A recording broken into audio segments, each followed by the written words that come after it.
Hello and welcome back sa channel po natin na Listeners Organist.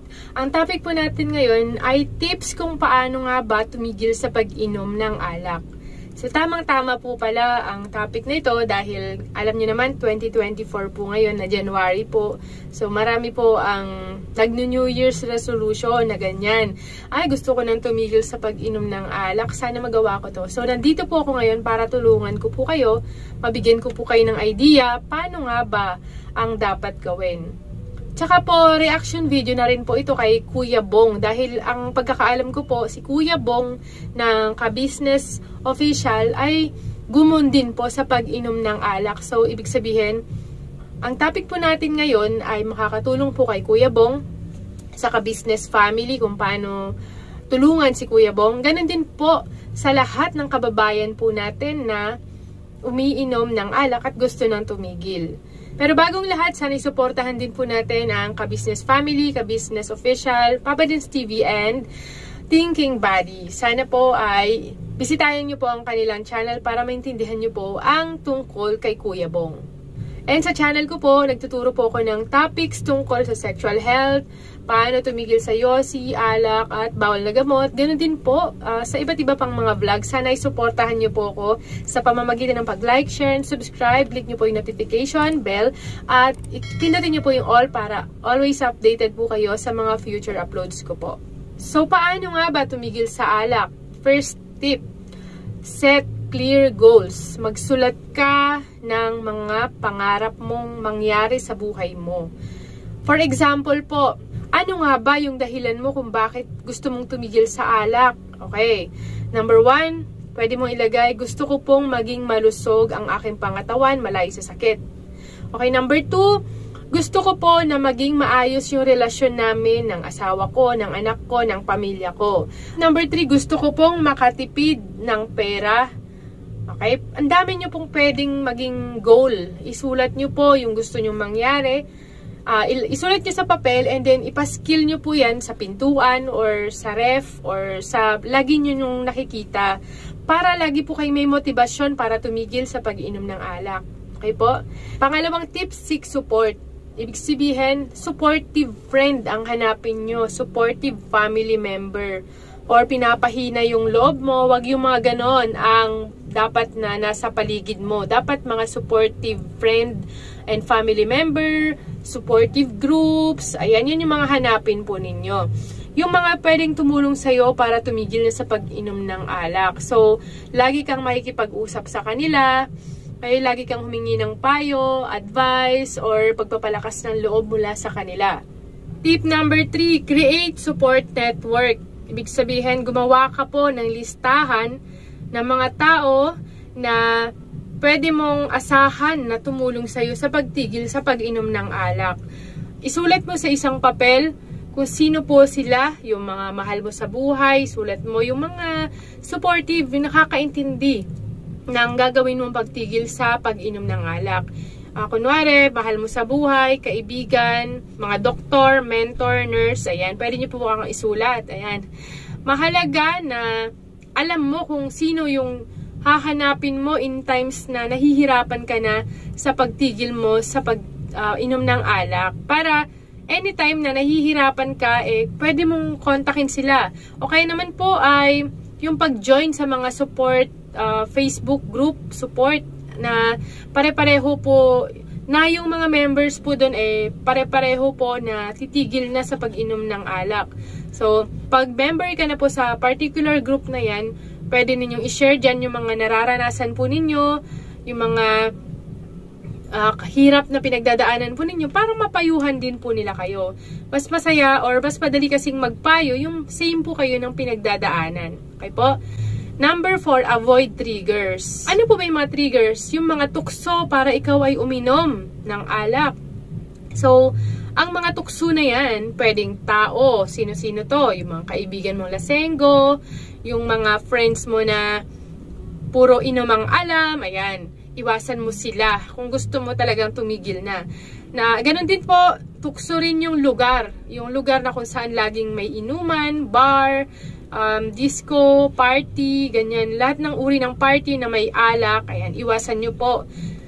Ganon din po, yung mga sitwasyon na nagtitrigger sa'yo para uminom ka ng alak. Ano ba yung mga example nun? Sitwasyon na kung saan stressful ka, kaya ka umiinom.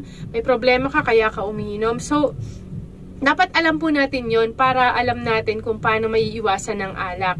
Pagsikapan po natin na iwasan yung mga sinabi ko, tao, lugar, sitwasyon.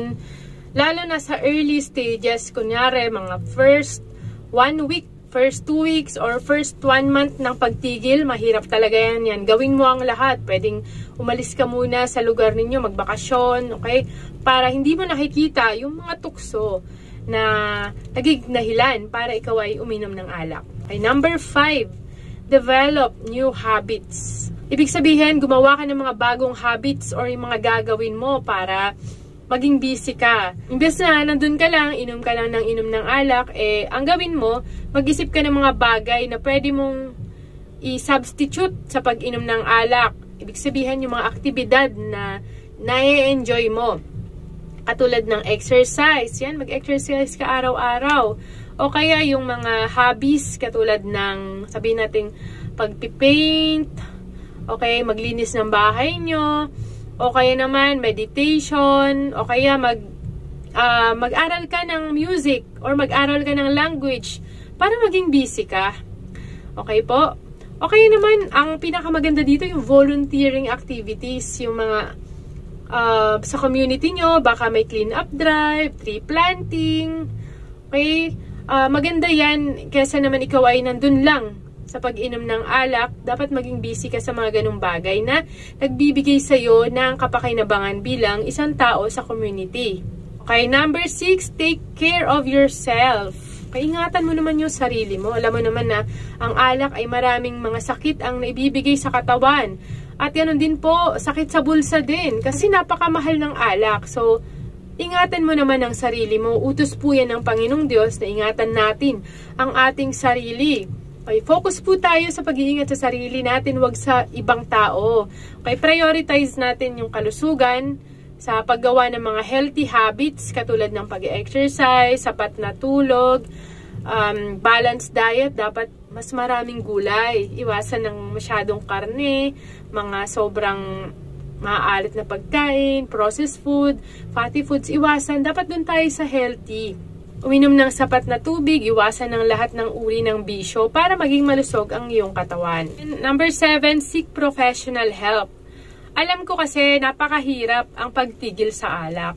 Okay, hindi yan maganda kasi makaka-experience po kayo ng mga withdrawal symptoms. Ibig sabihin, ito yung mga nararamdaman ng katawan po natin kapag tumitigil na tayo sa pag-inom. Mas maganda na magpakonsulta po kayo agad sa mga doktor para matulungan po nila kayo or sa mga therapist, counselor para ma-advisean po nila kayo ng mga dapat ninyong gawin.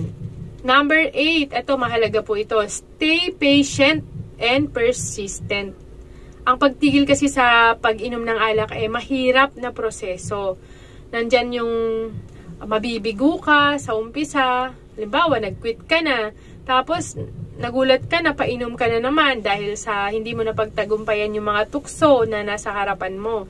So, back to goal ka. Tignan mo ulit yung goal mo, kung ano yung sinulat mong gusto mong mangyari. Para ma-motivate ka ulit na tumigil.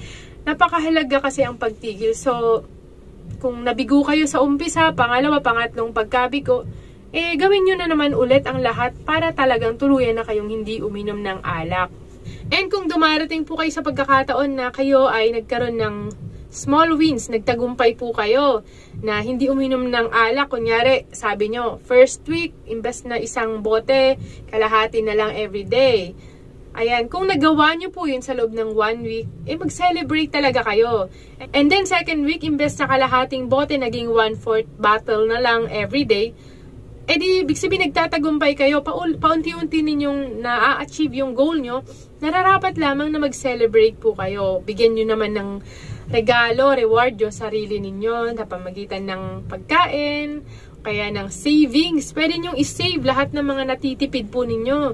Kasi reward po ninyo yan sa sarili ninyo.